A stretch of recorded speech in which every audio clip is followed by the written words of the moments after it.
Hi guys. बेटा अपन लोग नया लेक्चर जो कर रहे हैं, क्वेश्चन सिंपल है। कुछ क्वेश्चन के पैटर्न आपको एनसीईआरटी में दिखने वाले हैं, कुछ के नहीं दिखने वाले हैं। तो पहले तो आपको क्या करना है, इस क्वेश्चन को ब्लाइंडली कॉपी करना है।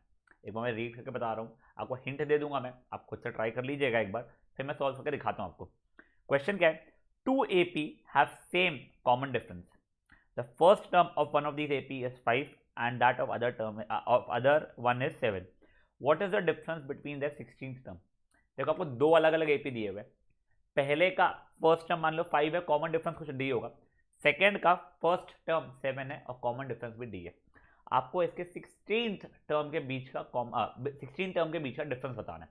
ठीक है, बड़ा सिंपल क्वेश्चन है। एक बार आप लोग पॉज करके ट्राई करोगे, 90% चांसेस अपना आंसर आ भी जाएगा। ठीक है, तो पॉज करो, इसको एक बार ट्राई कर लो। चलिए सोल्यूशन देखते हैं। मैं फर्स्ट एपी बना रहा हूँ। मेरा फर्स्ट एपी क्या, फर्स्ट टर्म क्या है बेटा मेरा, फर्स्ट एपी का फर्स्ट टर्म है मेरा 5। कॉमन डिफरेंस है मेरा, को डी मान लेता हूँ, एक्स मानना है एक्स मान लो, जो मानना है मान लो। इसका 16th टर्म क्या हो जाएगा मेरा, ए प्लस 15d। तो ऐसे 5 प्लस 15d हो जाएगा मेरा। बेटा ए प्लस 15d की बात है, पता है ना, a plus n minus 1d, n के लिए 16 तो ए प्लस 15d हो गया, तो मेरा ए 16 आ गया। मेरा सेकेंड एपी का फर्स्ट टर्म कितना है बेटा, इसका फर्स्ट टर्म है 7, इसका कॉमन डिफरेंस कितना है डी है, तो इसका ए 16 कितना होगा, ए प्लस 15d, तो 7 प्लस 15d हो जाएगा। ठीक है, अब हमें इन दोनों के बीच का डिफरेंस निकालना था। देखिए मान लीजिए इसको मैं कैपिटल ए बोल देता हूँ, क्यों सर, दूसरा ए पी है ना इसके लिए। ठीक है, मुझे ए 16 माइनस कैपिटल ए 16 निकालना था, तो कितना हो जाएगा सर, 5 प्लस 15d, और दूसरा क्या है, minus of 7 plus 15d। Open करूँगा तो क्या होगा, 5 plus 15d minus 7 minus 15d। ठीक है, 5 plus 15d minus 7 minus 15d, plus 15d minus 15d कटेगा, -2 मेरा आंसर आ जाएगा। देखो जिन लोगों को नहीं समझा है, दो अलग अलग एपी दिए हुए थे बेटा मेरे को। देखिए तो ये मेरा एक एपी हुआ है जिसका फर्स्ट टर्म में है 5 और कॉमन डिफरेंस पता ही, तो मैंने डी ले लिया, आप कुछ एक्सपेक्ट ले सकते थे। फिर सेकंड एपी है मेरा ये वाला बेटा, जिसका फर्स्ट टर्म 7 है और उसका कॉमन डिफरेंस अगेन नहीं पता, तो मैंने को डी ले लिया। दोनों के 16th टर्म की वैल्यू निकाला, एक के 5 प्लस 15d, दूसरे के 7 प्लस 15d। अब क्या करना था, कुछ नहीं, इन दोनों के बीच का डिफरेंस निकालना था। निकाला तो -2 आ गया। समझा ये? तो चलो गाइस, ये वाले क्वेश्चन को एक बार खुद से सॉल्व कर लो। सिंपल था बेटा, आप लोगों ने ट्राई की होगी, आप लोगों का भी आंसर यही आया होगा। ठीक है, चलिए पॉज करके एक बार इसको सॉल्व कर लीजिए। चलिए नेक्स्ट क्वेश्चन की तरफ बढ़ते हैं हम लोग हमारे। बेटा अब ये क्वेश्चन आपके एनसीईआरटी का है। अब ये क्वेश्चन बच्चों को पता नहीं क्यों कंफ्यूजन होता है, बहुत सिंपल सा है, आप देखोगे आपको अच्छे समझ में आ जाएगा। Two APs have same common difference. ठीक है, वापस पिछले से ये डी और डी हो गए। The difference between their 100th term is 100। तो फर्स्ट टर्म नहीं दिया हुआ है, चलो ठीक है, दोनों को कुछ कुछ फर्स्ट टर्म मान लेंगे, पहले वाले का एक्स मान लेंगे, दूसरे का वाई मान लेंगे। ठीक है, कुछ चल जाएगा, फाइन। दिया हुआ है कि difference between their 100th term is 100। ठीक है, तो find the difference between their 1000th term. बच्चों का इंस्टिंक्टली फर्स्ट आंसर है 1000। नहीं बेटा ऐसा आप आंसर नहीं सकते, टिक मारने वाला क्वेश्चन भी हो तो भी ऐसे आंसर मत देना। पहले आप एक क्वेश्चन को लिखो, कोशिश करो। देखो आपको दो एपी दिए हुए, मैं आपको हिंट दे रहा हूँ।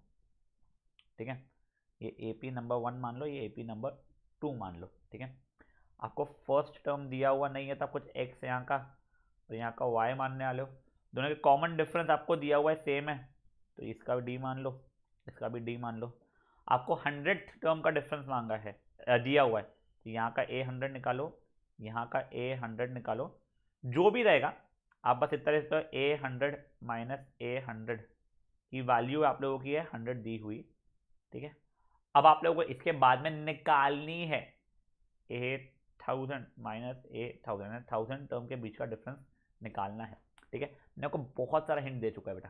क्वेश्चन को पॉज करो, क्वेश्चन लिखो, आंसर खुद से एक बार अटेम्प्ट कर लो। ठीक है, यहाँ पे पॉज करो ऐसे और एक बार के लिए ट्राई कर लो। चलिए अब मैं आप लोगों को सॉल्व करके दिखाता हूँ। ये स्टार्टिंग का तो जो लिखा है वो बिल्कुल सही लिखा हुआ है सर। क्या आपने फर्स्ट टर्म यहाँ का ए मान लिए, अच्छा एक्स मान लिया, वहाँ का वाई मान लिया। कोई बच्चा किसी को ए मान लेता है, इसको कैपिटल ए मान लेता है, कुछ भी ऐसा कुछ भी चलता है, आपके ऊपर है। कॉमन डिफरेंस को भी डी मानना जरूरी नहीं था, आप कुछ भी मान सकते हो, अपने घर की खेती है।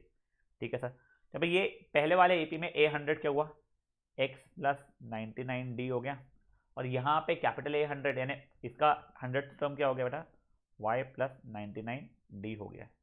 चलिए ठीक है सर, अब आगे बढ़ते हैं। तो आगे क्या, मुझे A100 माइनस A100 की वैल्यू 100 दी हुई है, तो इससे क्या मिलने वाला है मुझे नहीं पता, देख लेते हैं।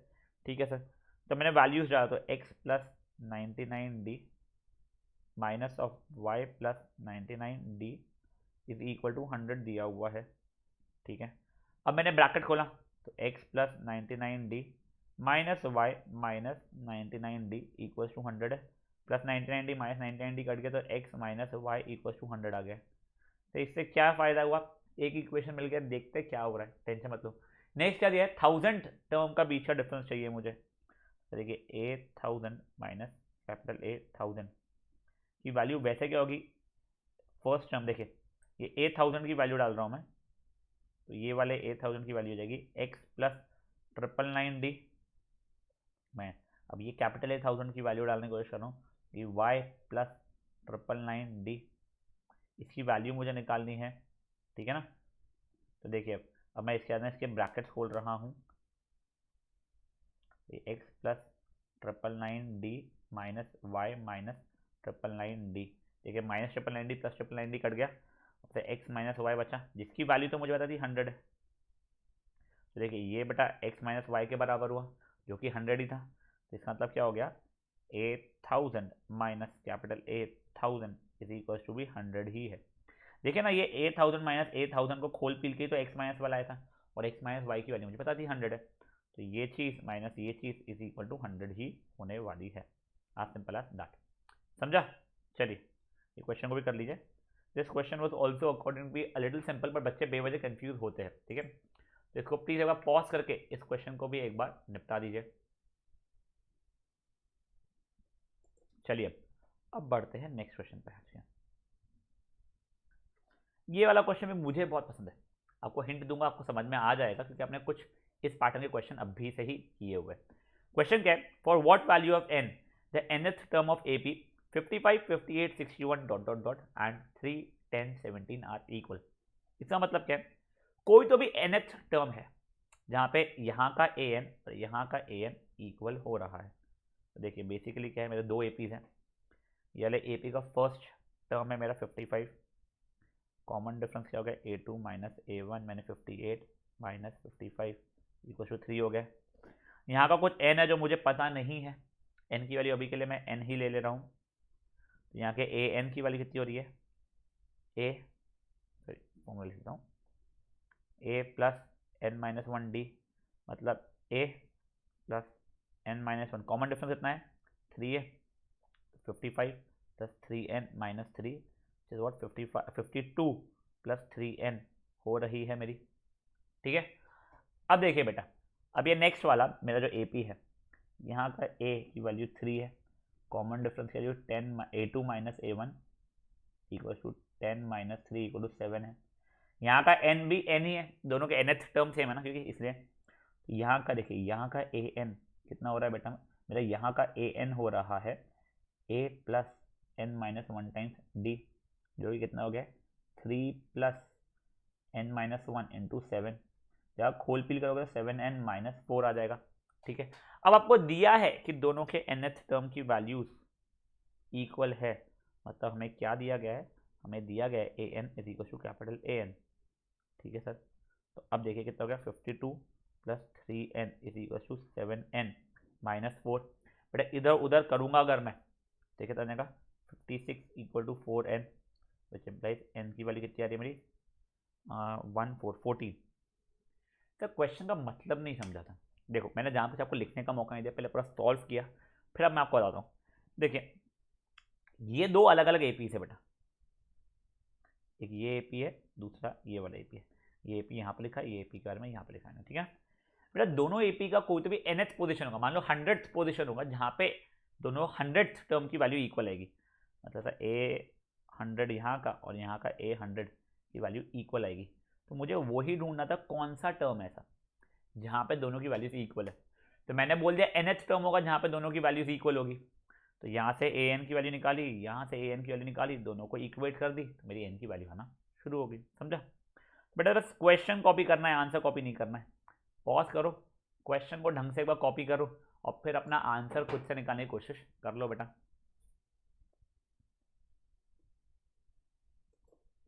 चलिए, now moving to a very interesting topic, first negative term. बेटा देखिए, अब क्या है ना, ये वाला क्वेश्चन आपको ऑप्शनल एक्सरसाइज में दिया हुआ है। तो ऑप्शनल एक्सरसाइज वाले पूछते क्या बेटा? बिल्कुल पूछते रहा था, कई चीज़ें ऑप्शनल एक्सरसाइज में नहीं रहती है वो भी पूछते, जैसे अपन आगे करने वाले अगेन बोर्ड में पूछे गए। तो आप लोग प्लीज़ दिमाग में ये मत रखिए कि ऑप्शनल में तो लिखा हुआ था कि this is not from examination point of view, ऐसा बिल्कुल कुछ नहीं है, बिल्कुल पूछ लेते वो लोग। ठीक है, फर्स्ट नेगेटिव टर्म में भी क्वेश्चन नहीं लिखना है, पहले मैं आपको कुछ चीज़ें समझाना चाहता हूँ। ठीक है, सबसे पहली चीज़ बेटा, फर्स्ट नेगेटिव टर्म मतलब मान लो कोई एपी है मेरा, एक छोटा वाला एपी ले लेता हूँ मैं, कुछ 8 5 2 -1। तो बेटा ये मेरा फर्स्ट नेगेटिव टर्म हो गया जिसकी पोजीशन है 4th। तो मुझे भी पूछा कितवा टर्म मेरा फर्स्ट नेगेटिव टर्म होने वाला है, तो ये वाले एपी में मेरा कितवा टर्म हो जाएगा? 4th टर्म मेरा फर्स्ट नेगेटिव होने वाला है। चलो ठीक है सर, क्वेश्चन का मतलब समझ गया कि इसको जब ऐसा बढ़ाऊंगा आगे एपी को तो कहीं तभी फर्स्ट नेगेटिव टर्म आएगा, तो उसका मुझे पोजीशन बताना है। ठीक है, अब दूसरी चीज़ देखिए ना, नेगेटिव टर्म है मतलब जो ए एन है उसकी वैल्यू इक्वल टू 0 नहीं है, उसकी वैल्यू लेस दैन 0 है। ये बेटा ये जो था ना मोर दैन, लेस दैन वगैरह, या फिर मोर दैन इक्वल टू या लेस दैन इक्वल टू, ये सब कुछ आता है इन इक्वालिटीज़ में। अब अनफॉर्चुनेटली क्या है, हम लोग 10th स्टैंडर्ड में इन इक्वालिटीज हमें बहुत ज़्यादा अच्छे से पढ़ते नहीं, उसकी प्रॉपर्टीज पढ़ते नहीं, बट हमें क्वाड्रेटिक इक्वेशन चैप्टर में भी आती है, यहाँ पे भी आ जाती है। तो मैं आपको बेसिक सी चीज़ें को समझाता हूँ।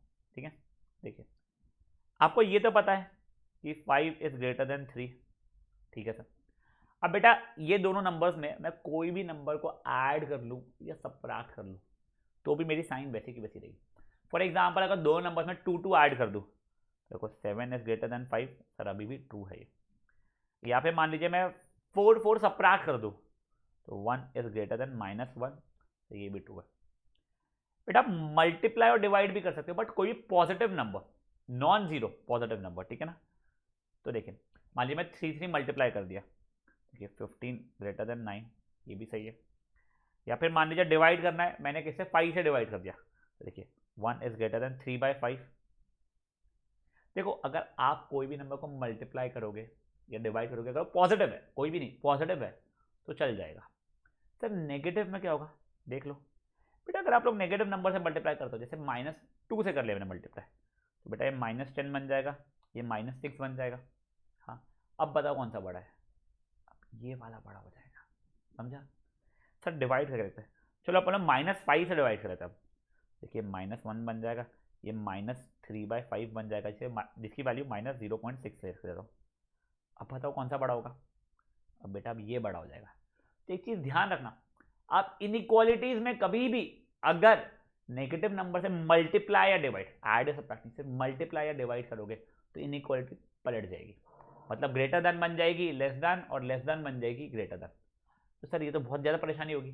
तो इससे बचने के लिए अपन लोग क्या करते हैं, अपन ध्यान रखते हैं कि नेगेटिव नंबर को मल्टीप्लाई या डिवाइड दोनों साइड पर होना ही नहीं पड़े। मतलब क्या है, मान लीजिए कि अगर मेरा कुछ ऐसा है 2x + 3 = 5, तो जब मैं ट्रांसपोजिशंस कर रहा हूँ ना तो ध्यान से, ये इक्वल टू के समय जैसा करता था वैसे 2x = 5 - 3 ये लिखता था। तो बेसिकली तो होता क्या था बेटा ट्रांसपोजिशन के समय, यहाँ पे ये 2x + 3, यहाँ पे -3 आता था और यहाँ पे भी -3 आता था। सेम एग्जैक्ट सेम तरीके से मैं ट्रांसपोजिशन चलाऊंगा। ये देखिए, ये मान लीजिए अगर ऐसा लिखा हुआ है ना, तो ऐसे ट्रांसपोजिशन चल रहा है कि 2x = 5 - 2। देखिए जो यहाँ ले जाते थे, बस इस बात ध्यान रखिएगा दोनों साइड पे आपको नेगेटिव नंबर मल्टीप्लाई ना करना पड़े। इसका मतलब क्या, अगर मान लीजिए कभी ऐसा दिया हुआ है कि -2x = 4, मान लीजिए, तो बेटा -2 को यहाँ पे लेके मत जाना, यानी क्या, x = 4/-2 ऐसा मत लिख देना, गलत हो जाएगा। अगर आपको लेके जाना ही है तो ये साइन को आपको चेंज करना पड़ेगा। देखिए यहाँ पे आप डिवाइड या मल्टीप्लाई के लेके जा रहे हो नेगेटिव साइन को, तो ये नहीं चलेगा। तो अगर हमें साइन चेंज करना ही नहीं है तो क्या, तो कुछ नहीं है। देखो -2x -4 > 0, ये -2 को यहाँ पर ट्रांसपोज किया मैंने। अब देखो मल्टीप्लाई या डिवाइड नहीं कर रहा हूँ, प्लस या माइनस कर रहा हूँ मैं, तो -4 ग्रेटर देन 2x, तो इसको यहाँ ले जाता हूँ -4/2 इज ग्रेटर देन x, जिससे आ जाएगी -2 इज ग्रेटर देन x, ऐसे आ जाएगा। ठीक है, चलिए अब ये वाले क्वेश्चन को एक बार ट्राई करते हैं। हमें क्वेश्चन क्या है, which is the first negative term of AP, ये जो कुछ भी दिया हुआ है वो। तो देखिए मेरा A की वैल्यू है 101, D होता है क्या A2 minus A1 which is what 94 minus 101 which is -7। तो AN की वैल्यू हो रही है A plus N minus 1 times D, जो कि क्या हो गया 101 plus N minus 1 into -7, 108 minus 7N आने वाला है आपका। खोल पिल के आप सॉल्व करोगे ये आ जाएगा। ठीक है, अब देखो बेटा आपको चाहिए था फर्स्ट नेगेटिव टर्म। ठीक है, तो आपका वो वाली वैल्यू लेस दैन 0 होनी चाहिए थी। ठीक है सर, तो अब देखिए अब मैंने डाला AN इज लेस दैन 0 क्योंकि फर्स्ट नेगेटिव टर्म चाहिए, तो 108 minus 7N is less then 0। अब -7N को यहाँ पे ट्रांसपोज किया मैंने, तो 108 इज लेस दैन 7N हो गया बेटा मेरा। अब देखिए अब ये 7 को यहाँ पे ट्रांसपोज कर सकता हूँ, पॉजिटिव नंबर है मेरा, पॉजिटिव नंबर रूल आता नहीं है। देखिए 108/7 इज लेस दैन n। अब बेटा इसको सॉल्व किया अगर मैंने, ठीक है डेसिमल में आंसर आ रहा है मैं जानता हूँ, चिल मारो। ठीक है, तो कितना हो रहा है कुछ 15 पॉइंट कुछ हो रहा है। देखिए 108 डिवाइड बाई 7, 1 माइनस 7 3 5 35 पॉइंट, ये कुछ 15.4 आ रहा है अप्रोक्सीमेटली आंसर। ठीक है ना, 15.4 इज लेस दैन n, मतलब n बड़ा है, n इज ग्रेटर देन 15.4। देखो अभी मैंने ट्रांसपोज नहीं किया, सिर्फ क्या लिखा था 15.4 इज लेस देन n का मतलब क्या हो गया n बड़ा है 15.4 से। अब बेटा आप तो बोलेंगे सर n की वैल्यू तो चलती ही नहीं है 15.4, मैंने यहाँ पे ये लिखा है क्या n इज इक्वल टू 15.4, बेटा ये थोड़ी लिखा है मैंने, तुम टेंशन क्यों ले रहे हो, मैंने लिखा है n is greater than 15.4। n की कोई भी वैल्यू 15.4 से बड़ी वाली चल जाएगी, 15.5 चलेगी क्या बेटा, n की वैल्यू आपको अब भी बताया ना मैंने नेचुरल नंबर होनी चाहिए।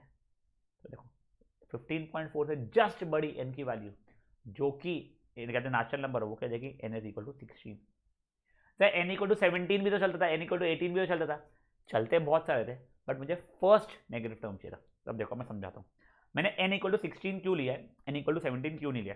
देखो अब मैं A16 के लिए निकालता हूँ, क्या निकाल रहा हूँ मैं A16 की, ये देखो A16 कितना होगा A प्लस 15D, मतलब 101 प्लस 15 इंटू -7 यानी 101 माइनस 105, तब -4 आता।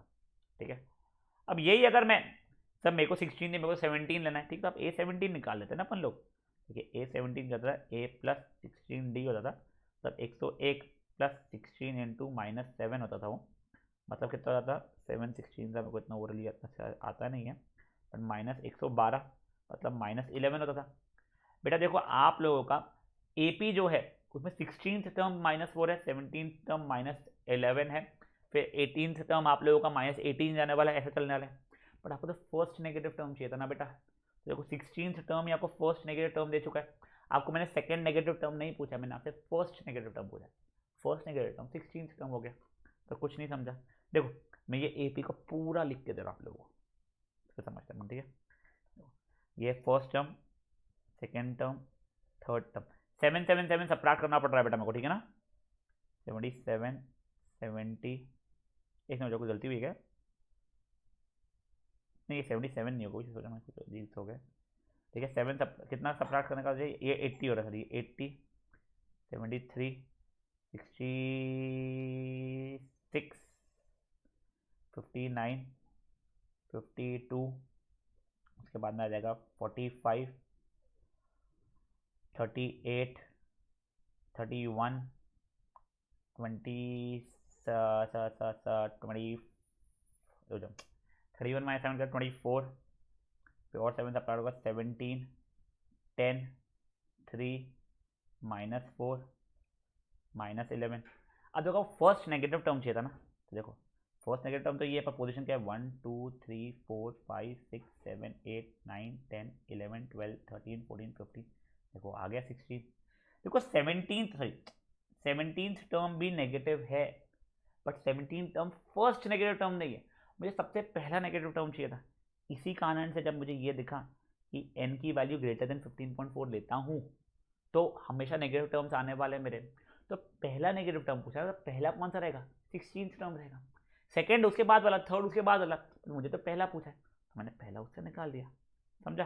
देखो मैंने आपको कुछ ज़्यादा ही डीप में जाके इसको एक्सप्लेन कर दिया है, अपने को कुछ नहीं। अगर आप लोगों को समझना है ना तो आप लोगों ने क्या करना है, an इज लेस दैन 0 जैसा आपने किया है वैसा करना।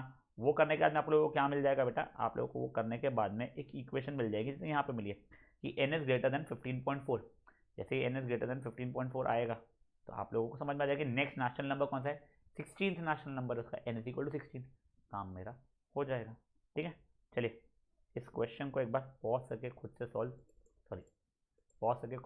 कर लीजिए यहाँ पे। चलिए नेक्स्ट क्वेश्चन पे बढ़ते हैं इसके। यही एग्जैक्ट यही है, ये आपके कहते हैं ऑप्शनल एक्सरसाइज में भी आई थिंक यही डेटा यूज है। आपको फर्स्ट नेगेटिव टर्म चाहिए किसका, 20, 19 1/4, 18 1/2 डॉट डॉट डॉट डॉट। बेटा देखो ये जो फ्रैक्शन है टेंशन लेना, चुपचाप से पहले ना इसको इम्प्रॉपर फ्रैक्शन में कन्वर्ट कर लेना।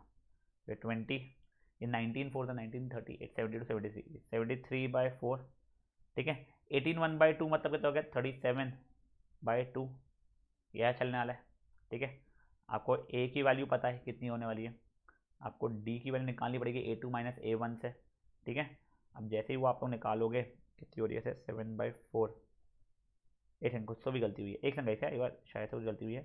19 4 19 4 9 36 + 3 76 होना चाहिए, सर ये 76 + 1 77। ठीक है ना, 76 नहीं 77 होगा। ठीक है, आप लोगों को ये फिर ये चलिए ये तो सही है, ये वाला बिल्कुल सही था बेटा। आप लोगों को a2 - a1 से कॉमन डिफरेंस मिल जाएगा। जैसे कॉमन डिफरेंस मिल जाएगा आपको an इज लेस दैन 0 लिखना पड़ेगा, an इज लेस दैन 0। फिर आपको n की वैल्यू निकालनी पड़ेगी। एक बार के लिए क्वेश्चन को पॉज करके खुद से ट्राई कर लीजिए बेटा। चलिए अब सॉल्व करते हैं अपन लोग। a की वैल्यू तो पता है 20 है, d के लिए होती है a2 - a1 मतलब 77/4 - 20, एलसीएम लिया तो 77 - 80/4 मतलब -3/4 हुआ है। अब an लेस दैन 0 है तो an की वैल्यू कितनी बड़ी, a + n - 1 times d is less then 0। a है 20 + n - 1, d की वैल्यू -3/4 लेस दैन 0। खोल पील किया बेटा मैंने, 20 - 3/4 n + 3/4 इज लेस दैन 0। तो 20 + 3/4 is less then 3/4 times n। अब देखिए एलसीएम लिया तो 83/4 इज लेस दैन 3/4 n। देखिए क्योंकि दोनों पॉजिटिव नंबर्स है तो काट रहा हूँ मैं, नेगेटिव रहता तो काटना ही था, तो मेरा साइन अपोजिट हो जाता तो मुझे देख के करना पड़ता था। चलो ठीक है, सर ये 83/3 इज लेस दैन n हो गया मेरा। सॉल्व करूँगा इसको, देखिए कुछ 27.6 आ रहा है शायद से, इज लेस दैन n मतलब n इज ग्रेटर दैन 27.6। तो नेक्स्ट नेशनल नंबर लेना पड़ेगा, implies n is equal to 28। मतलब 28th टर्म जो रहेगा मेरा वो फर्स्ट नेगेटिव टर्म बन जाएगा। समझा वाला क्वेश्चन भी। चलिए क्वेश्चन देख लीजिए, सॉल्व कर लीजिए बेटा इसको अच्छे से। काम का है बेटा क्वेश्चन, है देखिए आप लोग ना इतना कैजुअली मत लीजिएगा इन क्वेश्चंस को, ये सब क्वेश्चन अपने काम में आ जाते हैं। ठीक है, 27.6 28। हाँ चलिए इसके बाद पॉज करके आप लोग खुद से सॉल्व ज़रूर से कर लीजिए बेटा। चलिए अब लास्ट 2 क्वेश्चन है बेटा। क्वेश्चन के पहले, क्वेश्चन दिखाने के पहले आप लोगों को मैं 9th का थोड़ा स्टैटिस्टिक्स याद दिला देता हूँ। आपको याद है कल मीडियन निकालते थे 9th स्टैंडर्ड में। 10th अगर आपने स्टैटिस्टिक्स पढ़ा तो उसको भूल जाओ, उसका नहीं बोल रहा मैं। देखिए उसमें अपन लोग मीडियन मतलब कहते हैं बीच वाला नंबर निकालते थे। तो अपन एक चीज़ पढ़ी थी, अगर there are even number of terms और ऑड नंबर ऑफ टर्म्स वाला, तो ये देखिए अगर ऑड टर्म्स आते थे, देखो नंबर ऑफ टर्म्स अगर n है, ठीक है, अगर n की वैल्यू ऑड है तो मेरा मीडियन क्या आता था, मीडियन था n + 1/2th वाला। और अगर वही इवन नंबर ऑफ टर्म्स है तो मेरे 2 मीडियन आते थे। कौन से होते थे, एक होता है n/2th और उसके बाद वाला n/2 + 1th।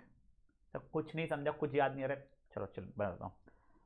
मान लो बेटा अगर कुछ ऐसे नंबर है, एपी नहीं है, मैं कुछ रैंडम नंबर बोल रहा हूँ आपको, 1 2 5 11 15 18 20 1 2 3 4 5 6 7, ये ऐसे कुछ। ठीक है, इंक्रीजिंग ऑर्डर में अरेंज करते थे। मैंने आपको मिडिल वाला नंबर बोला, तब मुझे देख के बता दोगे सर ये वाला हो रहा है, मैं बोलूँगा बिल्कुल सही है। फिर अगर मैंने आपको बोला कि नहीं मेरे तो टर्म्स ऐसे 1 2 5 11 15 18 20 21, अब आपको मिडिल वाला टर्म बोला, तो अब आप लोग बोलेंगे सर ये भी मिडिल में और ये भी मिडिल में। तो देखो अगर ऑड नंबर ऑफ टर्म्स है, देखिए यहाँ पे कितने टर्म्स है, यहाँ पे 7 टर्म्स थे। अगर ऑड नंबर ऑफ टर्म्स है ना, तो आपका फॉर्मूला क्या चलता है मीडियन का, n+1/2th वाला टर्म। देखिए 7+1 यानी 8, 8/2 यानी 4, तो फोर्थ टर्म यानी ये वाला हो जाता है। और यही अगर मान लीजिए इवन नंबर ऑफ टर्म्स है, देखिए जैसे यहाँ पे इवन टर्म्स है 8 टर्म्स, तो 2 मीडियंस चलते हैं। तो कौन से, एक तो n/2 वाला, ठीक है, और एक इसके जस्ट बाद वाला n/2 + 1h वाला। मतलब देखो यहाँ पे अगर n के लिए 8 डाल रहा हूँ तो 8/2 ने 4, देखिए फोर्थ टर्म आ गया, और उसके बाद वाला मतलब ये फिफ्थ टर्म। तो ये दोनों की दोनों मेरे मीडियंस चलते थे, यानी मिडिल टर्म अगर मुझे निकालना है, तो अगर there are odd number of terms, ये रेड इसमें लिखा है, अगर there are odd number of terms तो मिडिल टर्म, मीडियन की जगह मिडिल टर्म बोल रहा हूँ, ठीक है ना सर। तो my middle term will be n+1/2h। अगर there are even number of terms तो then there will be 2 middle terms which will be n/2h and n/2 + 1h। बेटा बस ये चीज होनी चाहिए कि इंक्रीजिंग ऑर्डर या डिक्रीजिंग ऑर्डर में आपका सीक्वेंस होना चाहिए। अब लकीली जब एपी रहता है वो या तो इंक्रीजिंग एपी रहता है, डिक्रीजिंग एपी रहता है, तब ऐसा रैंडम नंबर्स नहीं रहते, तब वो या तो इंक्रीजिंग ऑर्डर में रहेगा या डिक्रीजिंग ऑर्डर में रहेगा, ठीक है। तो कोई इशू नहीं आएगा। बस अभी आप ना पहले हेडिंग नए पेज पे मिडिल टर्म करके दे दो हेडिंग, और ये इतना सा लिख लो, फिर आपको क्वेश्चन दिखाता हूँ मैं, ठीक है। बेटा इसको करो पॉज, और इतना सा आप लोग एक बार के लिए मेरे लिए लिख के रख दो। चलिए अब अपन लोग क्वेश्चन सॉल्व करते हैं, ठीक है। क्वेश्चन सिंपल सा आप लोगों का, क्वेश्चन बहुत सिंपल है, एक समझिए। एक क्वेश्चन क्या है, कंसिडर द एपी 5 8 11 ... 305 तक के, ये इनफाइनाइट एपी नहीं, आखिर रुक गया 305 पे, ठीक है, फुल स्टॉप है वहां पे। Show that twice the middle term of the above AP is equal to sum of the first and last term. पहले तो आपको मिडिल टर्म निकालना पड़ेगा। देखो the simpler version of this question could have been, ये जो AP है इसका मिडिल टर्म निकाल के बस रुक जाओ, खत्म, बस मिडिल टर्म बता दो, तब फट सता होते। ये थोड़ा सा कॉम्प्लेक्स है क्वेश्चन, अब बड़े हो गए आपको समझ में आ जाएगा अभी, कि show that twice the middle term of the above AP is equal to sum of the first and last term, ठीक है। पहले बार पॉज करो, इतना कर लो बस मेरे लिए एक बार, और ये क्वेश्चन को लिख लो पॉज करके। बेटा देखिए अब मुझे पहले देखना पड़ेगा नंबर ऑफ टर्म्स कितने, इवन नंबर ऑफ टर्म्स है या ऑड नंबर ऑफ टर्म्स है, ठीक है। तो मुझे ए पता है 5 है, डी मुझे पता है a2 - a1 मतलब 8 - 5 मतलब 3 है, मुझे ए एन की वैल्यू 305 पता है, मुझे n n number of terms निकालने थे, मुझे मैं निकाला a n is equal to a + n-1 times D.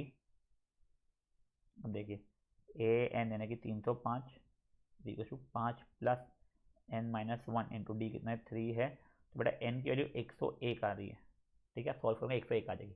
देखो नंबर ऑफ टर्म्स कितने हैं, ऑड है, तो इम्प्लाइज मिडिल टर्म क्या होगा मेरा, मिडिल टर्म क्या था ऑड में, n+1/2 था, 101 + 1/2th टर्म था, मतलब देखिए 51st टर्म मेरा कहते हैं मिडिल टर्म रहने वाला है, ठीक है। मैंने मिडिल टर्म की वैल्यू निकाल दी है, मैंने a51 निकाल दिया, तो अगर a + 50d मतलब 5 + 50 × 3 मतलब 155 हो गया, ठीक है। अब देखो अब मुझे क्या निकालना है, first term plus last term, A L लिख रहा हूँ लास्ट टर्म के लिए, ठीक है ना, या ए लास्ट ऐसा लिख दिया मैंने, नहीं सर हमको तो ऐसा नहीं लिखना, वो ढंग से लिखना है, तो देखिए ए 101 लिख दो, तुमको पता है ना 101 टर्म्स है, ठीक है। अब फर्स्ट टर्म क्या था बेटा आपका, फर्स्ट टर्म था 5, और लास्ट टर्म कितना था, आई थिंक 305 था क्या, हाँ 305 था, तो देखो ये 310 हो गए बेटा, हाँ क्या देखो अब ये a1 + a101 is equal to 2 times of 55 155 हो रहा है, 2 टाइम्स ऑफ a 51 हो रहा है, आपको ये तो दिखाना था। देखो 155 × 2 ये चीज़ हो रहा है, सर नहीं समझा।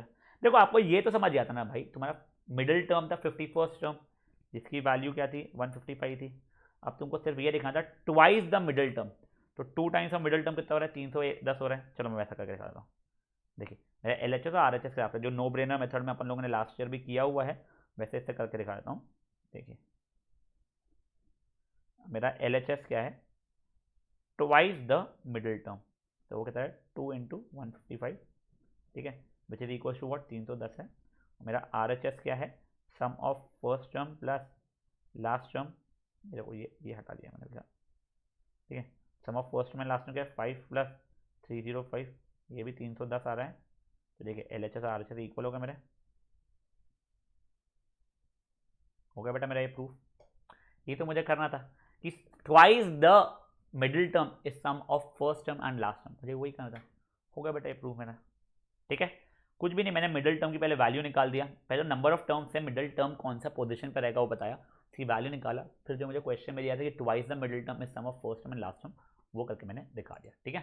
तो बेटा इस क्वेश्चन को अब आप लोग खुद से एक बार पॉज करके सॉल्व करो, फिर हम लोग आज के लास्ट क्वेश्चन पे बढ़ते हैं। चलिए बेटा लास्ट क्वेश्चन देख लीजिए, लास्ट क्वेश्चन सॉर्ट ऑफ वैसा ही है, बस अब यहाँ पे देखिए नंबर ऑफ टर्म्स अपने इवन आने वाले हैं, तो 2 मेरे मिडिल टर्म हो गए, तो मान लो अगर नंबर ऑफ टर्म्स 10 है मान लो, तो आपका मिडिल टर्म हो जाएगा 5th term and 6th term, तो 5th टर्म की वैल्यू निकालिए, 6th टर्म की वैल्यू निकालिए, फिर आपको दिखाना है कि sum of these middle terms यानी A5 plus A6 is equal to first term plus last term यानी A1 प्लस A10। एक बार के लिए क्वेश्चन को पूरा का पूरा पॉज करके लिखो और खुद से सॉल्व करने की कोशिश करो बच्चा लोग। चलिए मेरे को A दिया हुआ है 3 है, D हो जाएगा मेरा A2 minus A1 equals to 9 minus 3 यानी 6 हो जाएगा, ठीक है। AN की वैल्यू 417 है, देखिए अभी AN is equal to A plus N minus 1 times D, तो 417 is equal to 3 plus N minus 1, common difference कितना है बेटा अपना 6 है, होल पिल किया मैंने, 417 is equal to 6N minus 3 होगा करके, तो 420 upon 6 is equal to N, guys N की वैल्यू आपकी 70 आने वाली है। तो अब देखो नंबर ऑफ टर्म्स अपने कितने हैं, इवन है, तो मेरे 2 मिडिल टर्म होने वाले हैं, इम्प्लाइज मिडिल टर्म्स कौन से हो गए, तो n/2th रहेगा और उसके बाद वाला है n/2 प्लस 1th वाला, मतलब 70/2 मतलब 35th और उसके बाद वाला 36th टर्म रहेगा, ठीक है सर। अब मैंने A35 निकाल दिया है, A प्लस 34 इंटू डी, तो A की वैल्यू कितनी है मेरी, A की वैल्यू 3 है प्लस 34 इंटू 6, ठीक है, 34 6 24 प्लस 2 18 20 204 प्लस 3 207 हो गया, 207। अब A36, कुछ बच्चे लोग A प्लस 35D करके करेंगे, कुछ बोलेंगे सर हमें कॉमन डिफरेंस तो पता ही है कितना है, तो कॉमन डिफरेंस कितना पता है हमें 6 है, जैसे 6 ऐड कर लो तो 213 आ जाएगा, नहीं समझा तो अब निकाल लेना है, ठीक है, ये आ गया। अब देखो हमारा LHS क्या था, सम ऑफ द 2 मिडिल टर्म्स यानी A35 प्लस A36 मतलब सर 260 प्लस 213 2013 कैसा लिख दिया मैंने, 213 मतलब 420 हो जाएगा बेटा। और RHS क्या था, first term plus last term मैंने A70 आने वाला है, तो मेरा फर्स्ट टर्म कितना था बेटा मेरा 3 और ये था 417, 3 प्लस 417 ये भी 420 आएगा, देखिए अभी LHS और RHS फिर से आ गए इक्वल, तो ये हो गया मेरा प्रूफ खत्म। सिंपल था भाई वाला भी क्वेश्चन, हाँ तो बेटा फट से इस क्वेश्चन को भी सॉल्व कर लीजिए आप लोग प्लीज। चलिए अभी यहाँ पे हम लोग आज का लेक्चर खत्म करते हैं, प्लीज बेटा इसका होमवर्क ढंग से कर लीजिएगा, होमवर्क सिंपल सा है, बहुत ज़्यादा दिया हुआ भी नहीं इसके अगेंस्ट होमवर्क, ठीक है। चलिए बाय गाइस।